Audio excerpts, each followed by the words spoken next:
कि if three forces acting on a body keep it in equilibrium, keep it in equilibrium,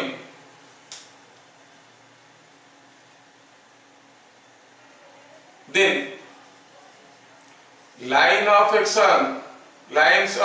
action of these forces must be parallel, जो हम जानते हैं, और concurrent। ये discussion हम लोग कर चुके हैं।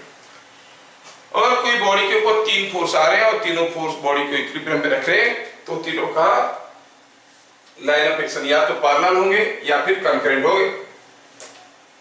And in terms of example we have seen if here is a ball being suspended by a thread from a wall, तो हम देखेंगे कि ये थ्रेड वाला फोर्स, वॉल वाला फोर्स, इसका wait they must be passing through a common point, concurrent है। Keeping this as a clue, many questions can be solved। ठीक है, तो सपोज हम कहेंगे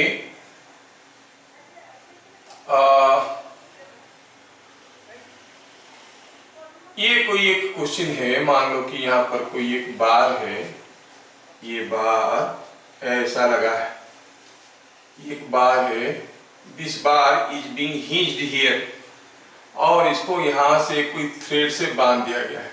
obviously it is A twist. दिया है कि थ्रेड का लेंथ दिया है L और D, और ये रॉड का लेंथ दिया है L। This is hinged at point O। Find what angle the net reaction force at O makes with vertical net reaction force। यहां पर जो नेट रिएक्शन फोर्स आ रहा है, ये वर्टिकल के साथ क्या एंगल कर रहा है, ऐसा करके क्वेश्चन आपको दिया है। ठीक है, इस क्वेश्चन को हम लोग सॉल्व करेंगे। और ये स्टेटमेंट आपको मालूम है, फिर भी मैं थोड़ा फोटो भेज देता हूं।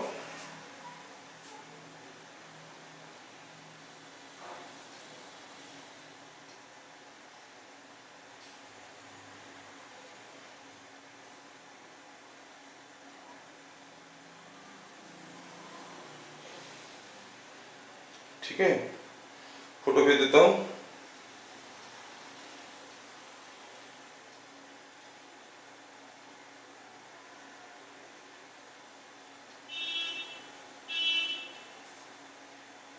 कहाँ गया तुम्हारा ग्रुप का? यस, मिल गया।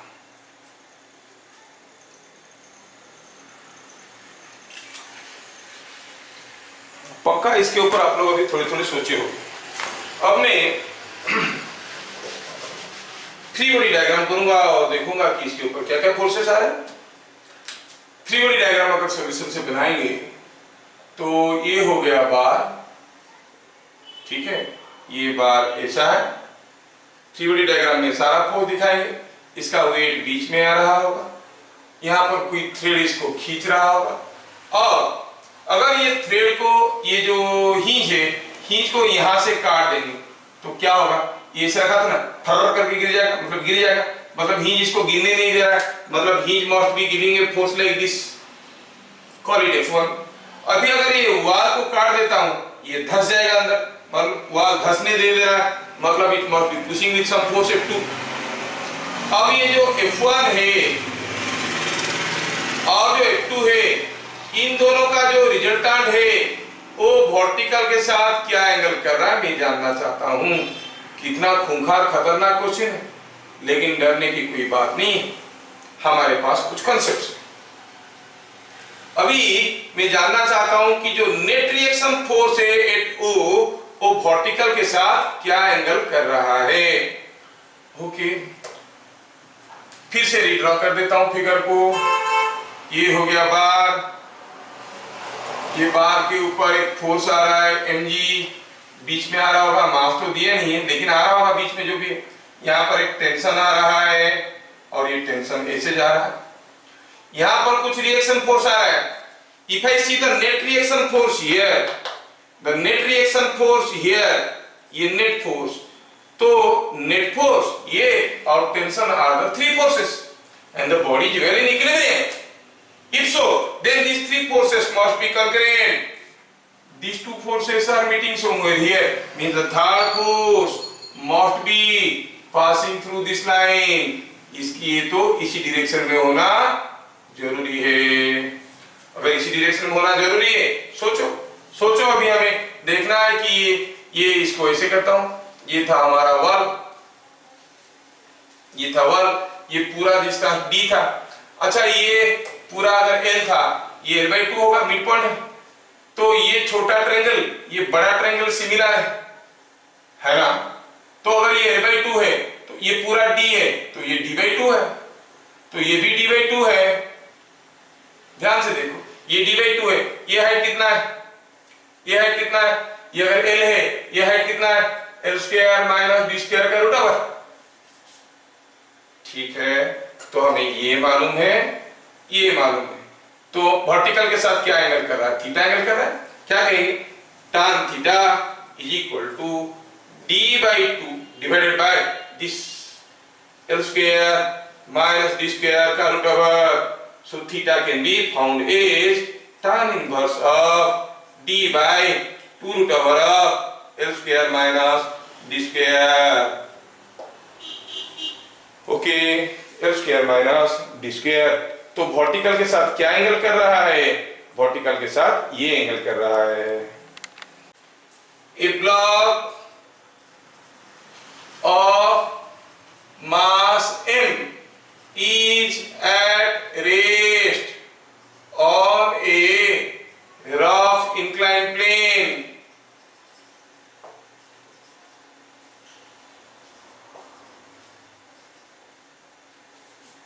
Rough inclined plane.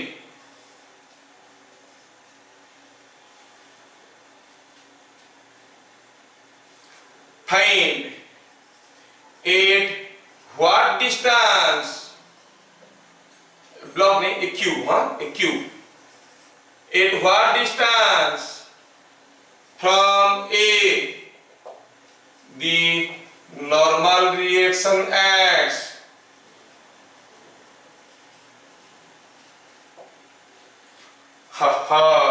ए से कितना दूर पे नॉर्मल रिएक्शन आएगा। क्वेश्चन समझ में आ गया होगा। कोई एक ब्लॉक है जिसका मास m है, रेस्ट में है, और कितना दूर पे ये मतलब कितना दूर पे यहाँ पे नॉर्मल रिएक्शन आएगा। ठीक है, नॉर्मल रिएक्शन कहाँ पे आएगा, ये क्यूब है, क्यूब है। तो चलो सोचते हैं ए पॉइंट से कितना दूर पे। लेट अस थिंक, ये एक रफ इंक्लाइंड प्लेन है, इसीलिए रेस्ट में है, नहीं तो फिसल जाता। मतलब दिस इज ट्राइंग टू फिसल डाउन, बट फ्रिक्शन इसको रोक रहा है। पक्का फ्रिक्शन इसके ऊपर कुछ इस डायरेक्शन में होगा। This must be the direction of frictional force, this must be the direction of frictional force. इसको रोक रहा है क्योंकि वो नीचे फिसलने की कोशिश कर रहा है। What else, what are the other forces. हाँ, वेट तो है, वो तो आ रहा होगा, weight must be acting here, weight ऐसे आ रहा होगा। तीसरा क्या है, नॉर्मल रिएक्शन। तो weight, normal reaction and frictional force are the three forces acting on it and the body is in equilibrium. The three forces must have their line of actions parallel और concurrent, parallel और concurrent. Parallel तो दिख नहीं रहा है, कैसा है, मतलब concurrent.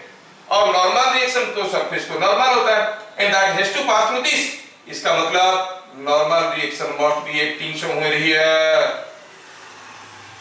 which is passing through the intersection of this.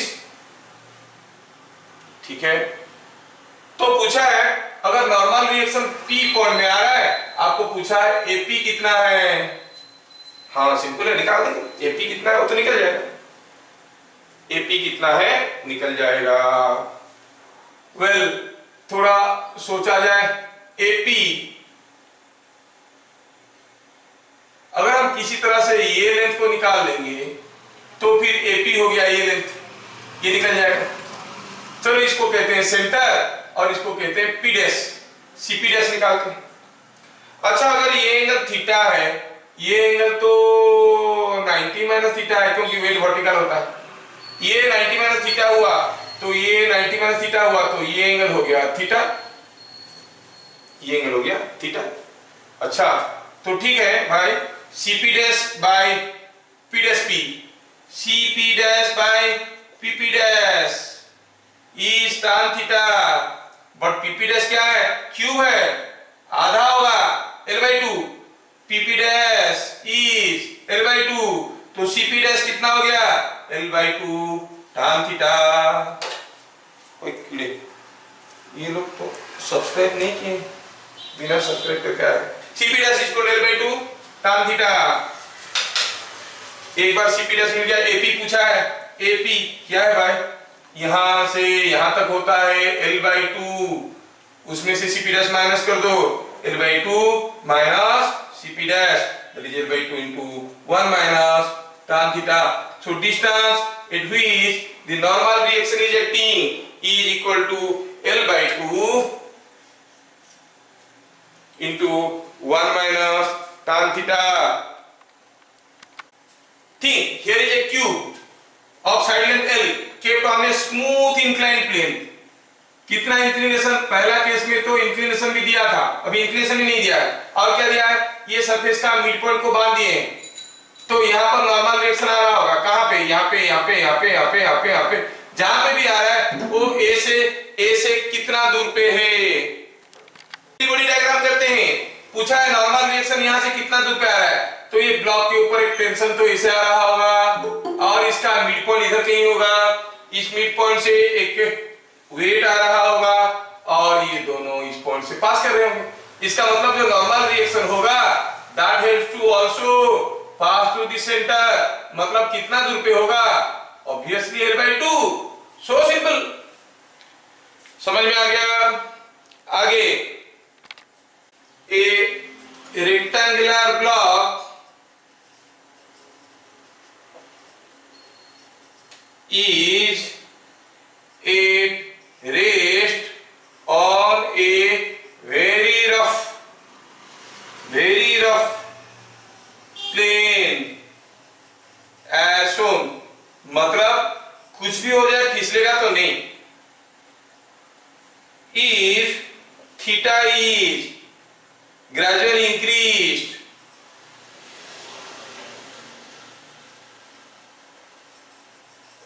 find at what value of theta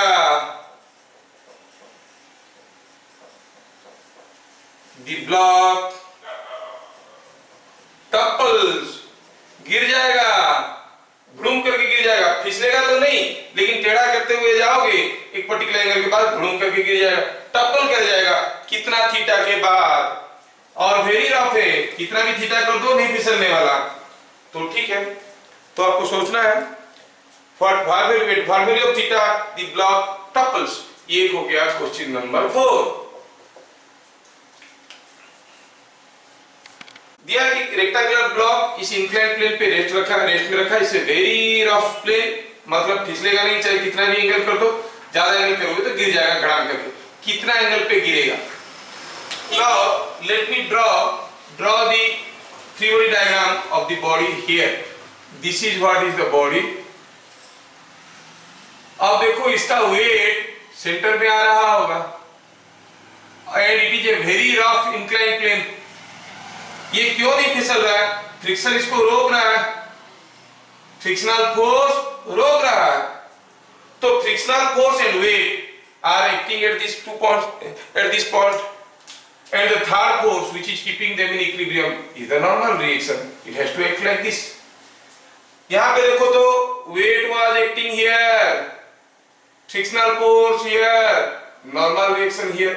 So what you observe, जैसे जैसे आप एंगल को बढ़ाते जा रहे हो, ये नॉर्मल रिएक्शन धीरे धीरे कोने की तरफ आ रहा है। ये देखो कोने के आसपास आ गया। एक पर्टिकुलर पोजीशन में आप देखोगे ये जो नॉर्मल रिएक्शन है ये पूरा कोने पे आने लगा है और कहां पे, यहां पे आने लगा है।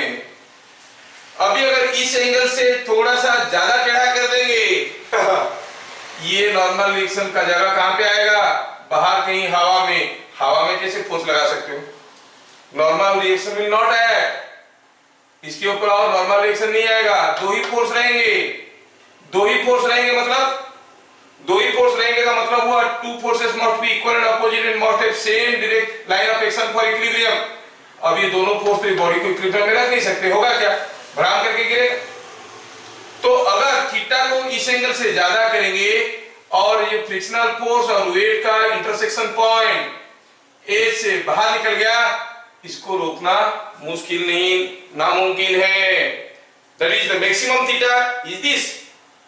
अगर ये मैक्सिमम थीटा है तो फिर ये एंगल हो गया 90 माइनस थीटा, ये एंगल हो गया 90 माइनस थीटा, ये एंगल हो गया थीटा, और डायमेंशन तो मालूम है, ये ऊपर वाला a था, मतलब दिस मस्ट बी a/2 और ये मस्ट बी b/2, ये हो गया b/2, वो हो गया a/2। So what should be tan theta? Tan theta is a/2 by b/2, that is a/b. So what is the maximum value of theta? Tan inverse of a/b। इससे ज्यादा angle होगा, गुड़गड़ गुड़ुम गिर जाएगा। फ्रिक्शन क्या, कोई भी उसको रोक नहीं सकता। क्या दिया है ये क्वेश्चन में?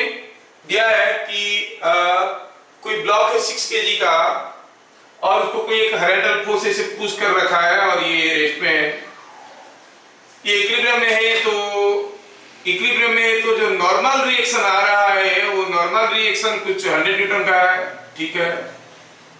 तो बताओ F कितना है? If I look at the three forces acting on the body, here is a weight, a normal reaction and F. The point diagram will give you F, ये weight है 60 न्यूटन और ये normal reaction है 100 Newton. और आप जानते हो R F W में क्या रिलेशन है, आपको मालूम है कि R plus F plus W is equal to 0। So R minus R is equal to F plus W। Minus R का magnitude is equal to F plus W का magnitude, minus R का magnitude is same as R का magnitude, that is F square plus W square root over. This is 100, F we don't know, W is 60, ठीक है। तो आपको हो गए F is coming out to be 80 Newton, F हो गया 80 Newton. ये सबका हो गया। सेकेंड क्वेश्चन दिया है कि एक 100 centimetre long uniform metre stick है, एक तरफ एक छोटा सा थ्रेड लगा है, एक तरफ एक लंबा सा थ्रेड लगा है, झूला दिए। दोनों थ्रेड अगर बराबर लेंथ के होते तो ये बार कुछ ऐसे सीधा होता, लेकिन बार अभी टेढ़ा है। O पॉइंट से हम एक वर्टिकल ड्रॉ कर रहे हैं, we draw a vertical line from point O, it is crossing the meter stick at point P। AP कितना है, AP कितना है? Let us look at the free body diagram of this. Here is a tension, here is also a tension, and they are meeting somewhere here. The third force is weight, which is always downwards, and it has to pass through this point for equilibrium. That means this must be the center of gravity. तब जाके यहाँ का vertical O से जाएगा, मतलब ये length कितना है 50 सेंटीमीटर। क्या समझ में आया? If three forces keep a body in equilibrium, the forces must have their line of actions parallel or concurrent. That we have discussed last class. समझ में आ गया?